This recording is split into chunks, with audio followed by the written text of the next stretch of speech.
It's probably the largest engineering project in the Arctic ever. Most ghost towns are dusty and dry, but this one is frozen solid. Underneath the surface of Greenland lies a forgotten American military base. When the soldiers evacuated in the 60s, they left behind a massive secret. They assumed the snow would keep piling up, bearing their waste forever. The United States sent lots of cargo and many thousand men to Thule to establish an air base. But the climate flipped on them. Now the ice is turning to water, and that water is washing through a tomb of toxic waste. We are looking at an environmental disaster in slow motion, and the scariest part is that the poison is already on the move. City beneath the freeze. In 1959, on the vast flat white ice of Greenland, a scene unfolded that had never happened in human history. Giant convoys of sleds hauled loads weighing tons, crawling across the ice at a speed of barely 2 miles per hour. These vehicles were not just carrying food or tents, they were hauling the pieces of a wild construction project known as Camp Century. This was the biggest move by the U.S. Army to prove that humans could live comfortably in the heart of the brutal high Arctic. Under normal conditions, building a military base on top of the ice was seen as technically impossible. The temperature here often dropped below minus 60 degrees Fahrenheit, and violent snowstorms could bury or tear apart any normal building in days. So, to solve this problem, American engineers came up with a totally new plan. Instead of fighting the weather, they decided to hide from it. Massive snow milling machines were brought in to carve deep trenches right into the ice sheet. Steel arches were then placed over the top and covered back up with loose snow. As that snow got packed down and hard, it formed a solid roof, turning the space below into a fully hidden underground city, invisible to anyone flying overhead and safe from the storms. Inside Camp Century, there was a living space that seemed almost like magic to soldiers used to the rough life of a battlefield. The tunnel system was not a series of dark, frozen caves. It was a network housing heated wooden buildings. The men living there had things you would find in a small American town. There was a library, a movie theater, a church, and even a barber shop. While crazy winds howled across the surface above, the men below took hot showers and ate high-quality meals with steak and fresh vegetables. They had plenty of water because they pumped hot steam deep into the glacier, melting old ice into a pool of pure water.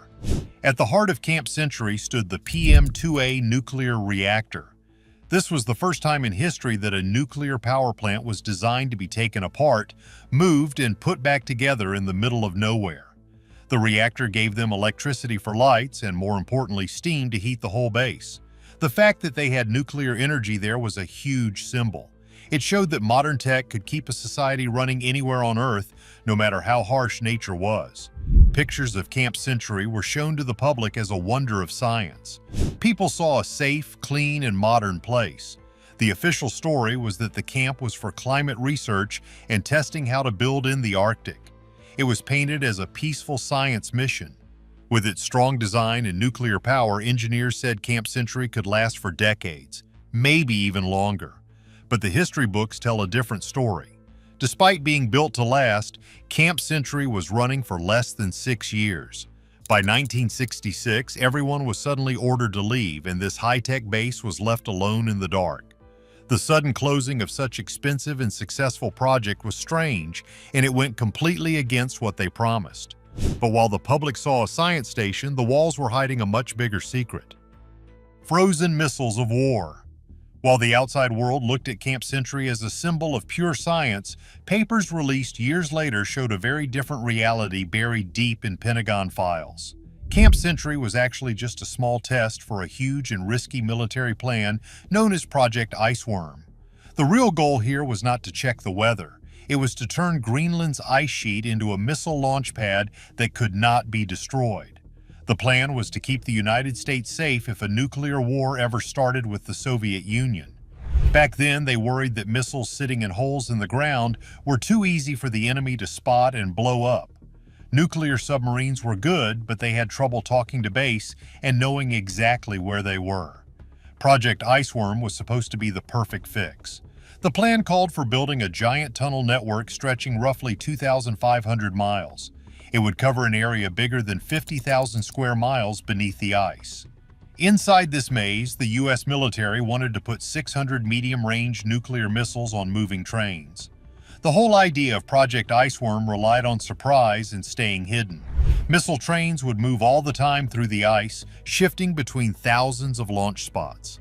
The thick ice on top worked as a shield against bombs, but it also blocked radar signals and spy satellites.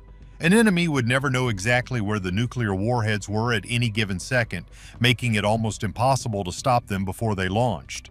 To make this dream real, Camp Century secretly dug tunnels way bigger than they needed just for living. They put in a test railway under the ice to see if the frozen floor could hold heavy trains carrying missiles. Old photos taken by visitors accidentally showed the prep work for Project Iceworm. You could see steel rails stretching through frozen caves and heavy lifting gear. It was proof of a big military job, but the sheer size of the project needed tons of men and money. It also meant turning part of Danish land into a nuclear base without really telling the government there what was going on. The whole plan rested on one big guess. They assumed the ice in Greenland was solid and would stay still enough to hold these tunnels for a long time. But the military engineers made a huge mistake about the ground they were building on. They thought ice was like concrete or rock. The actual life of Camp Century would prove that this idea had a fatal flaw. This flaw did not just threaten the tunnels, it threatened the nuclear dreams of the United States. And soon the very walls began to close in on them. The ice always wins. In the first math done by the Army engineers, the Greenland glacier was treated like a hard, unmoving block, perfect for protecting things underground. They thought that once they dug the tunnels and put up the steel arches, the shape would stay the same without much work.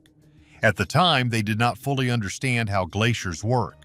This led to a huge mistake about the environment they were trying to tame. A glacier is not a static rock. It is a slow-moving river of solid stuff constantly being pushed by gravity and the heavy weight of the snow on top. Ice acts like a thick fluid, flowing all the time from high spots to low spots and spreading out. For Camp Century, this meant the tunnel walls never stood still. They slowly bulged inward and closed up, shrinking the places where men lived and worked every single day. The ice floor underneath was also unstable. It twisted and warped, pushing buildings up or dragging them down in uneven ways. The result was the slow destruction of the camp. Maintenance crews had to work non-stop with saws and shovels to scrape back the ice walls that kept coming. It was a fight they could not win against the weight of a whole continent of ice. Even worse, the shifting ice started to threaten the safety of the nuclear reactor. Steam pipes and cooling systems needed to be perfectly straight to stop radioactive leaks. As the ice moved, metal joints were put under huge stress. This created a risk of breaks that no amount of fixing could prevent forever. By 1966, the U.S. Army had to admit that nature had won. The ice was moving way faster than humans could handle. Project Iceworm was dead and Camp Century was not safe to live in. They made the call to pack up and leave. When they left, they took the main nuclear reactor core, but they left the rest of the station, the waste, and the empty tunnels behind. This choice was based on a guess about the climate. Planners thought that snow in Greenland would fall forever and never melt. They thought fresh snow would keep piling up, pushing the camp deeper down and freezing everything inside the Earth's natural freezer permanently.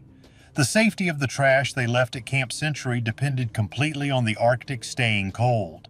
Planners in 1967 bet that the ice would never turn from solid to liquid. Treating the climate like something that never changes was a dangerous gamble. Today, modern data shows trends that are the complete opposite of what they believed back then. And now, what was buried is threatening to come back to the surface.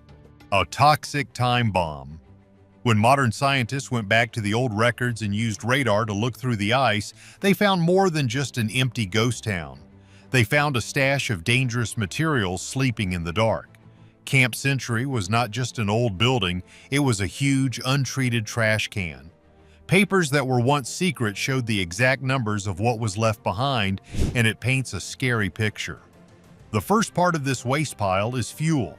Roughly 53,000 gallons of diesel used for generators and trucks are still sitting in tanks or bags buried in the ice. Over time, the heavy weight of the glacier has likely crushed or ripped these containers, letting fuel leak into the frozen world around it. Next to the fuel, the building materials of the camp have large amounts of something called PCBs. These are chemicals used in paints and plastics. PCBs are very toxic to the brain and body. They do not break down in nature. They build up in the fat of animals, causing cancer and other sickness.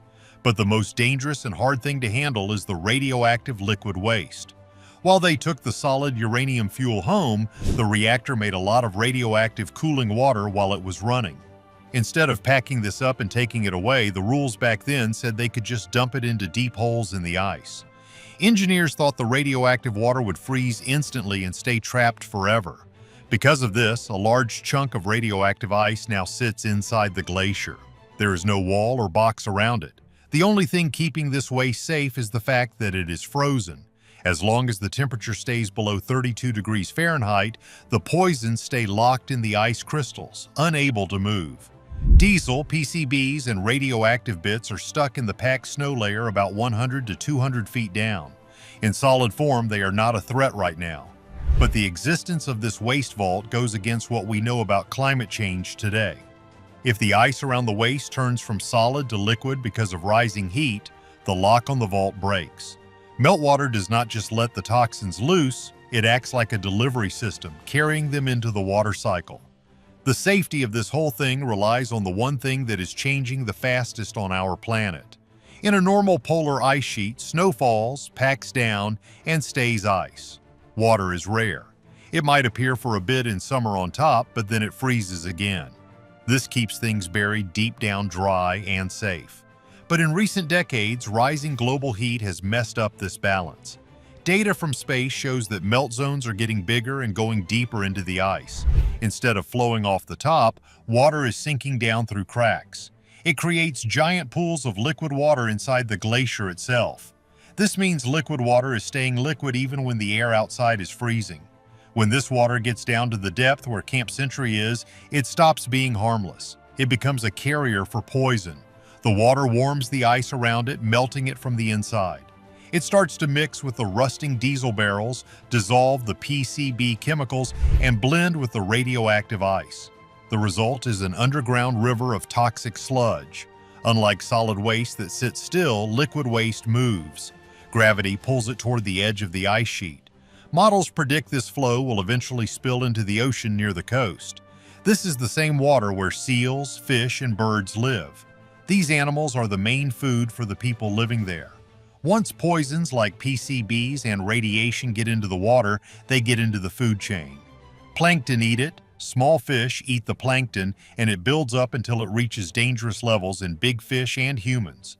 It spreads silently without color or smell, and there is no way to put it back. And nobody seems to want to pay to fix it. So who do you think should foot the bill for this cleanup? Is it the US, Denmark, or is it too late to do anything at all? This ice is melting fast and the clock is ticking. Let me know your theory in the comments below. If you want more stories about secrets surfacing from the past, hit that like button and subscribe.